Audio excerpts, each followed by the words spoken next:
केजरीवाल जी का जांच agency CBI के समक्ष पेशी है। स्वाभाविक रूप से भारत जैसे बड़े लोकतांत्रिक देश में कोई भी ऐसा व्यक्ति नहीं है जो अपने आप को कानून से ऊपर समझ सकता हो या जो कानून के लंबे हाथों से बच सकता हो।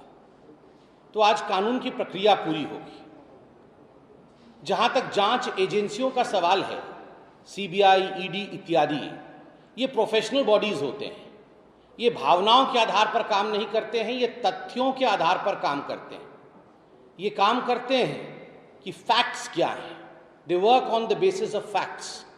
और जहां तक दिल्ली एक्साइज पॉलिसी का सवाल है, जो शराब नीति अरविंद केजरीवाल जी और उनके कैबिनेट ने, मनीष सिसोदिया ने बनाया दिल्ली में, हमने देखा है कि ये शराब नीति एक भ्रष्ट तंत्र का अड्डा था।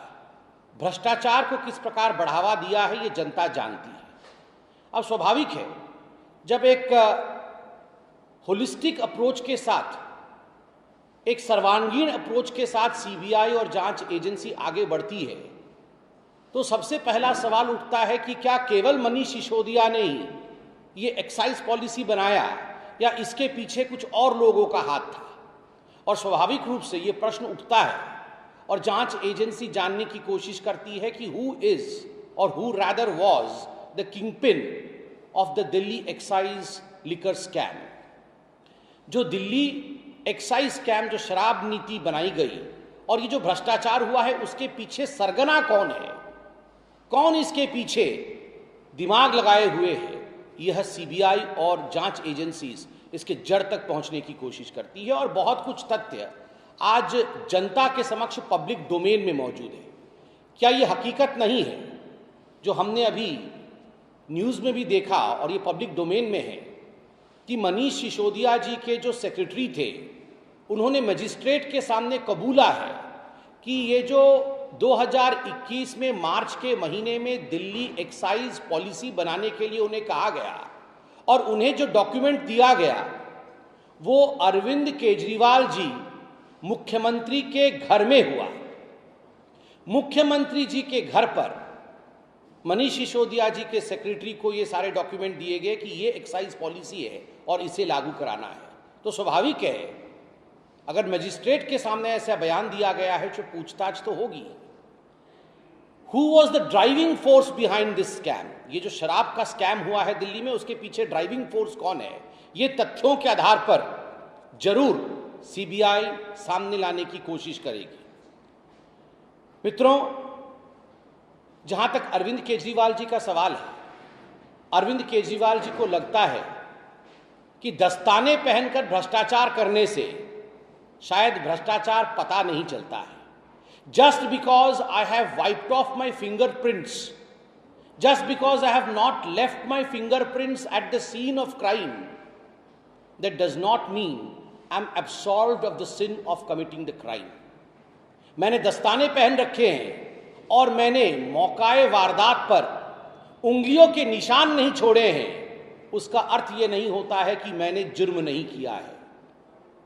अरविंद केजरीवाल जी, आपने मनीष सिसोदिया के दस्ताने पहन करके भ्रष्टाचार किया, शराब नीति में घोटाला किया। स्वाभाविक रूप से अब मौका आ गया है कि दस्ताने उतरने चाहिए। The gloves should be of and the country should know the hands which were responsible for massive corruption in the excise policy scam in Delhi. बंधुगण, पब्लिक डोमेन में एक और बहुत महत्वपूर्ण विषय है। वह विषय है विजय नायर का। ये विजय नायर कौन है? ये विजय नायर आम आदमी पार्टी का कम्युनिकेशन का हेड है। और ये जो दिल्ली की शराब नीति है, ये जो शराब घोटाला हुआ है, उस घोटाले का एक बहुत अहम कड़ी है।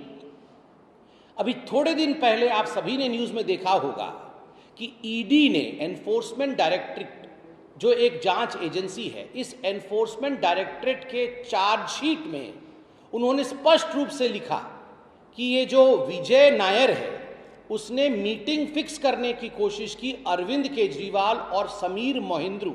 ये जो समीर महेंद्रू है, ये एक बहुत बड़ा सरगना है इस पूरे दिल्ली एक्साइज स्कैम का और एक बहुत बड़ी निजी कंपनी का मालिक है जो एक्साइज स्कैम में, शराब घोटाले में जो सम्मिलित था।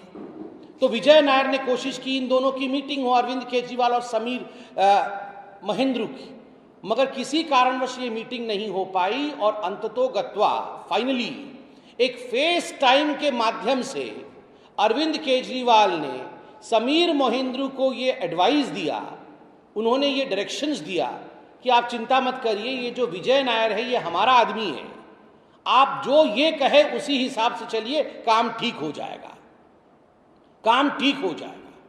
तो आप सोच के देखिए, ये तो डायरेक्ट एविडेंस है और ये सब कुछ पब्लिक डोमेन में है। ये ईडी ने अपने चार्जशीट में लिखा है, तो क्या जांच हकीकत में नहीं होना चाहिए? Just because you are the chief minister, आप चीफ मिनिस्टर हैं, आप वीआईपी हैं, तो सवाल और जवाब ये आपके साथ नहीं होने चाहिए? आपने समीर महेंद्रू से बात किया, विजय नायर का इस्तेमाल किया और उसके बाद 15 किलो घी भी लिया। 15 किलो घी की कहानी आप जानते हैं किस प्रकार से 15 करोड़ रुपए 15 किलो घी के रूप में लिया गया। 15 किलो घी लेने के बाद आज आप आग में घी डालने की कोशिश कर रहे हैं, लोगों को भड़काने की कोशिश कर रहे हैं। जहां तक भारतीय जनता पार्टी का सवाल है, भारतीय जनता पार्टी ने डे 1 से, प्रथम दिन से ही कुछ सवाल अरविंद केजरीवाल जी पे दागे थे। हमें नहीं पता सीबीआई अरविंद केजरीवाल जी से क्या सवाल पूछेगी, ये जांच एजेंसी और अरविंद केजरीवाल के बीच का विषय है। अरविंद केजरीवाल जी शाम को जरूर बताएंगे, मगर हम बार बार 6 सवाल अरविंद केजरीवाल जी से पूछ रहे हैं और अरविंद केजरीवाल जी एक भी सवाल का सटीक जवाब नहीं दे रहे थे। पहला सवाल, अरविंद केजरीवाल जी, ये दिल्ली एक्साइज पॉलिसी जिसको शराब पॉलिसी कहते हैं, शराब नीति कहते हैं, इस शराब नीति को आपके घर पे लागू किया गया, आपके कहने पर कैबिनेट ने इसे पारित किया दिल्ली के, और आपने बार बार कहा कि ये दिल्ली एक्साइज पॉलिसी के कारण दिल्ली के राजस्व को बहुत बड़ा लाभ होगा जी, इससे पहले आज तक जितना लाभ नहीं हुआ था ये सारे दिल्ली एक्साइज पॉलिसी के कारण लाभ हो जाएगा। मगर 3000 करोड़ रुपए का नुकसान हुआ और दिल्ली एक्साइज पॉलिसी को आपको वापस लेना पड़ा। क्या कारण रहा कि जिसको आप कह रहे थे कि लाभ होगा उसी पॉलिसी को आपको वापस लेना पड़ा? नंबर 1 प्रश्न। इसी प्रश्न में एक दूसरा प्रश्न मैं जोड़ देता हूं, क्या दिल्ली एक्साइज पॉलिसी आपके घर पर बनी थी और क्या दिल्ली एक्साइज पॉलिसी, ये जो शराब नीति थी, इसकी कॉपी सेक्रेटरी को आपके घर पर दिया गया था? दूसरा प्रश्न जो भारतीय जनता पार्टी अरविंद केजरीवाल से बार बार पूछती रही, ब्लैक लिस्टेड कंपनियां जो थी, उन ब्लैक लिस्टेड कंपनीज को आपने ठेका देने का काम किया, ये गैर कानूनी था। आपने किया या नहीं किया? किया तो क्यों किया, किस कारण से किया, किसके कहने पर किया?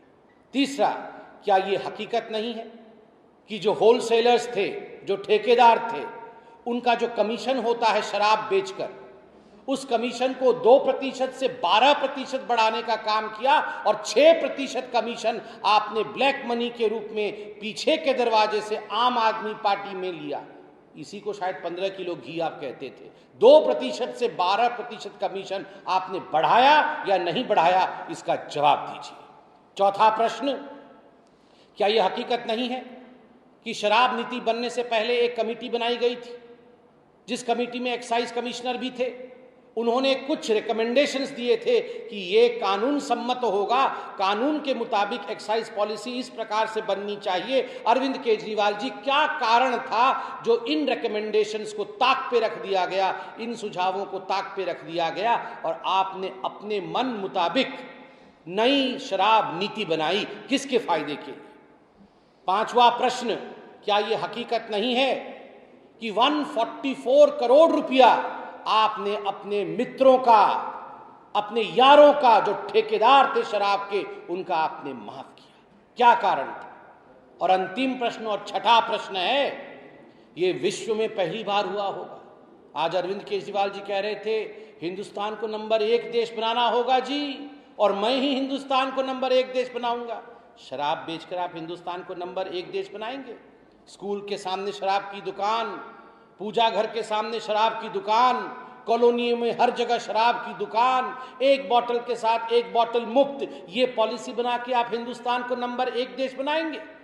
प्रश्न उठता है, ये विश्व में पहली बार होगी कि बोतल तो ज्यादा बिके मगर पैसा कम आया। ऐसे कैसे हो सकता है? We sold more bottles but we got less money. Where did the balance go? ये मोटा माल कहां गया?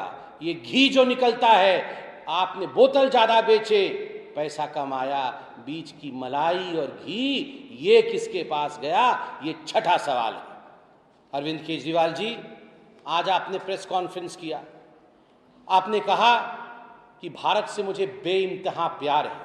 माफ करिएगा, आपको भारत से बेइंतहा प्यार नहीं, आपको अपने सत्ता से, आपको अपने पोजीशन से और आपको भ्रष्टाचार के पैसे से बेइंतहा प्यार है। उसका नाम भारत मत करिए, भारत को गाली देने का काम मत कीजिए।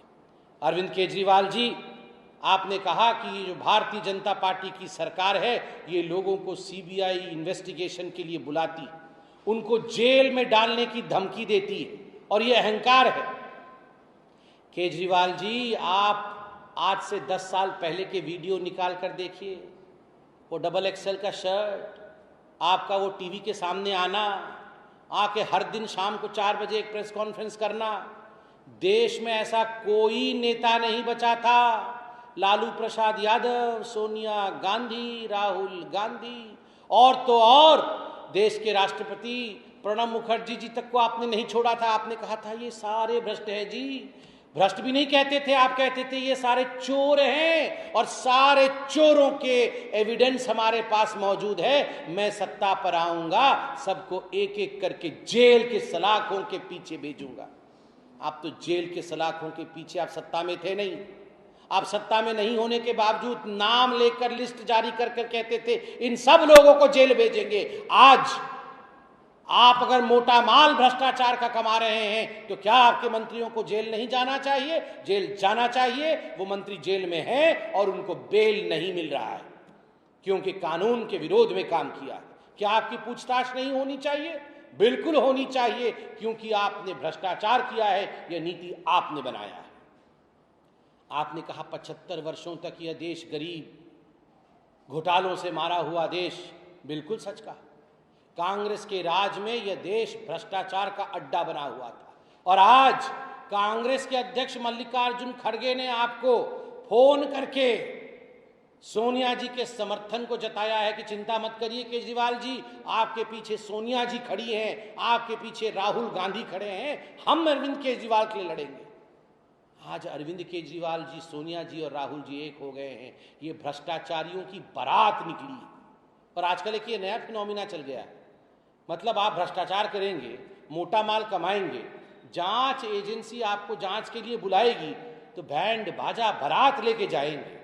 जहां जहां उनके मुख्यमंत्री है सबको बुलाएंगे, जो जो मंत्री है उनको बोलेंगे तुम भी चलो, फिर हाथ वाथ हिला करके बाय बाय टाटा, बहुत बढ़िया, हमने बड़ा अच्छा काम किया, गाड़ी से निकल करके जश्न भ्रष्टाचार मनाएंगे। अभी थोड़ी देर में शुरू होने वाला है। वो अरविंद केजरीवाल जी भी कार से निकलकर हाथ वाथ हिलाकर जाने वाले हैं जश्न भ्रष्टाचार मनाते हुए। ये वही लोग हैं जो ऑटो में लटक लटक के आए थे शपथ लेने के लिए कि हमारे पास तो गाड़ी नहीं है जी।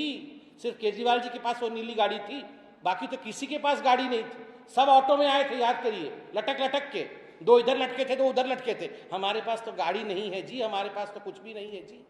और आज देखिए चकाचौंध देखिए उनकी। ऐसे ये लोग हैं। बोल रहे थे केजरीवाल जी आज, भगवान मेरे साथ है। केजरीवाल जी, भगवान हमेशा भक्त के साथ होता है, भगवान कभी भ्रष्ट के साथ नहीं होता है। आप भक्त नहीं हैं, आप भ्रष्ट हैं, इसलिए भगवान आपके साथ नहीं है। आज हम आशा करते हैं कि आप सीबीआई को सच्चा सच्चा उत्तर देंगे। जो भ्रष्टाचार आपने किया है, कितना घी आपने लिया है, ये सब आप सीबीआई को बताएंगे और शाम तक प्रेस कॉन्फ्रेंस करके इसका उत्तर भी देंगे। बंधुगण, बहुत बहुत धन्यवाद।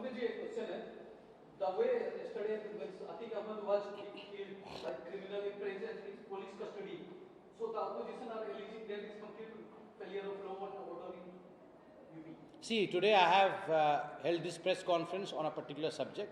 As far as Atiq Ahmed etc. is concerned, a commission has been constituted and it would not be fair on my part to in fact talk about this issue before the commission speaks. Thank you. Akhilesh Yadav ने कहा है कि